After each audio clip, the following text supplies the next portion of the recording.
O horror é muito parecido com a comédia em sua subjetividade. O que é assustador para mim pode não ser para você. Eu, por exemplo, não tenho muito medo de monstros. Gosto de filmes de monstros e tal, mas quanto maior e menos humano for um monstro, menos me assusta. Quando começam a humanizar, entra para a área dos vampiros ou dos zumbis, eu já fico um pouco mais assustado. E essa coisa do sorrisinho maligno pega na veia para mim. O primeiro filme foi uma ótima surpresa, aquela sequência. Quem assistiu vai saber, da psicóloga indo visitar a mulher, porque acha que ela tá doida, e aí ela recebe um telefonema. Quem viu vai saber do que eu tô falando. É perfeita. São, sim, 5, 6 minutinhos de horror perfeitos na minha concepção. E agora, no segundo filme, tudo ficou maior. Se ficou melhor, descobriremos sem spoilers. Vamos lá? Vamos lá.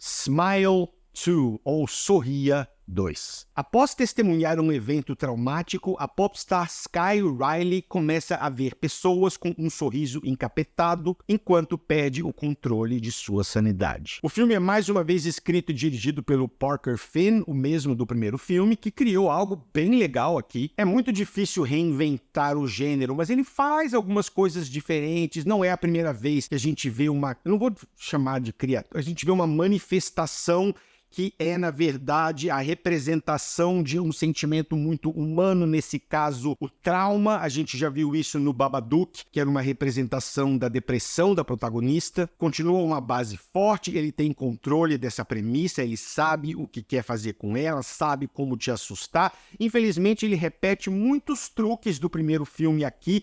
Um em particular me incomodou, que ele pegou uma sequenciazinha inteira, que é muito assustadora no primeiro filme e fez praticamente igual aqui. Ele abre com um plano sequência muito bom, aliás, em termos de cinematografia, esse filme tá melhor que o primeiro. Depois ele demora um pouquinho para estabelecer a premissa, principalmente para quem já viu o primeiro filme, então até você se situar novamente, entender o que ela testemunhou e quem é essa coisa que sorri e por que tá atrás dela. Então isso demora meia hora aqui, com 35 minutos você vê a primeira coisa e fala e dava para ter feito em 10, 12 minutos, numa boa, sem pressa. Todas as cenas envolvendo pessoas sorrindo funcionam pra mim. Tem aquela do trailer que tem uma menininha na fila que quer um autógrafo, a menininha tá só olhando pra cima, não precisa fazer mais nada. Se o sorriso estiver certinho, ela só tá lá sorrindo e já ficou assim, Então sempre que o filme vai pra esse lado de coisas que aconteceriam no dia a dia da protagonista, mas aí a pessoa solta um sorrisinho que não era pra estar lá, tudo isso me pega. Eu tava tenso e assustado. Tem um jumpscare que foi inteligente, que me pegou do jeito certo. Outro que é muito, muito, muito barato. É um truque bobo. Porque, beleza, o jumpscare, na maioria das vezes, ele vai sendo anunciado, né? Pelo ângulo, pela música, por alguma coisa. Ele tira sua cadência ao jogar um jump cut antes do jumpscare acontecer. Então tem uma coisa assim, de repente tem um cortezinho e o jumpscare já tá lá com um outro elemento cênico. É muito ruim, gente. Tem uma sequência no apartamento da protagonista que é uma mistura de Silent Hill com aquele filme El Orfanato, daquela sequência lá da mulher 1, 2, 3, toca na parede. Nossa senhora, aquilo me deixou genuinamente... Sério, foi um dos... Assim, eu fiquei assim... não olha, porque se você olhar vai ter mudado. Ai, que nervoso. O fato dele ter aumentado, entre aspas, a história acrescenta camadas à alegoria, então... Agora, como ela é uma popstar, o filme pode falar um pouco sobre o preço da fama. Toda a origem do que está acontecendo pode ou não ser algo exclusivamente da cabeça da protagonista, depende de como o público interpreta, porque a gente, em essência, está vendo uma mulher enlouquecer, uma mulher perder a noção da realidade. E se for tudo um enlouquecimento dela, então não tem ninguém sorrindo, ela que está imaginando isso. O primeiro filme era a mesma coisa, só que aqui fica um pouquinho mais problemático, porque ele toma uma liberdade maior de sair e entrar da realidade. O primeiro era um pouco mais fechadinho. Aqui, se tudo pode ser uma alucinação, então meio que nada é real, e aí o espectador que é meio que feito de trouxa. O filme do Coringa fez um pouco isso, Coringa 2 lá, se tudo é uma alucinação, se aquele número musical só aconteceu na cabeça, então o que eu tô assistindo? É preciso ter um pouquinho mais de controle, um pouquinho mais de rigidez em relação até onde ela pode alucinar. funcionar. Funciona quando são, como eu falei, quando são coisas do dia a dia dela. Ela tá lá assinando autógrafo,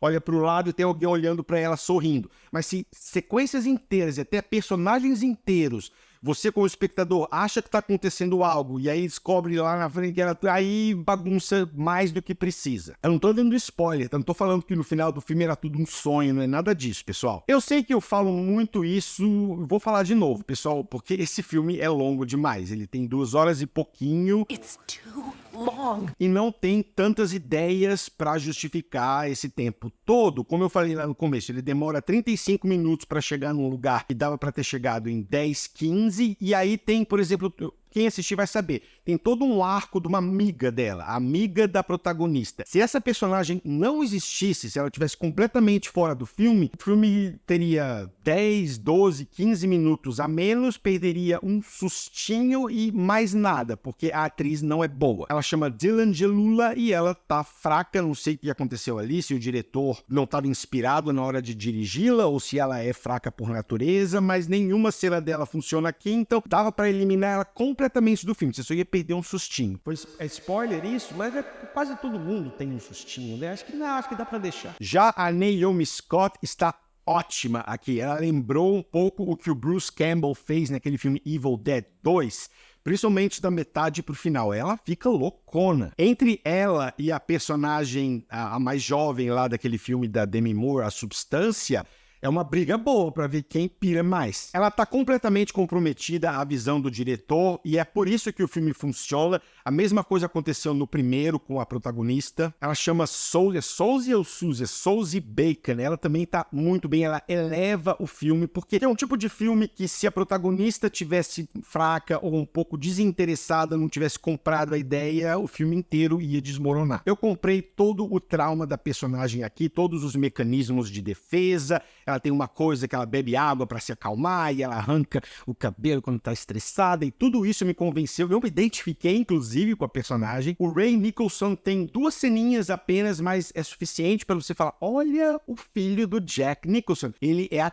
cara do pai quando o pai era mais jovem. Gabriel, coloca uma foto comparativa aí. Sorria 2 é um mais do mesmo satisfatório. Vale pela atmosfera, pela boa dose de gore, o filme é mais nojentão e mais violento que o primeiro, e pela protagonista inspirada. E o final também, o final é sensacional. Eu honestamente acho que essa premissa, essa ideia do diretor, do monstro que representa o trauma e o sorrisinho, tananã, não dá pra esticar para um terceiro filme, mas eu gostaria de ver esse terceiro filme na minha cabeça. Tem outro filme, se eu falar o filme, as pessoas podem associar o final, mas é um filme argentino que me deu a mesma sensação. Ele acaba de um jeito que eu, na minha cabeça, gosto de imaginar o que vai acontecer depois daquilo, mas se eles tentassem mostrar isso num terceiro filme, não funcionaria. É mais ou menos assim, mas eu amei o final. Resumo da ópera, nota 7,4.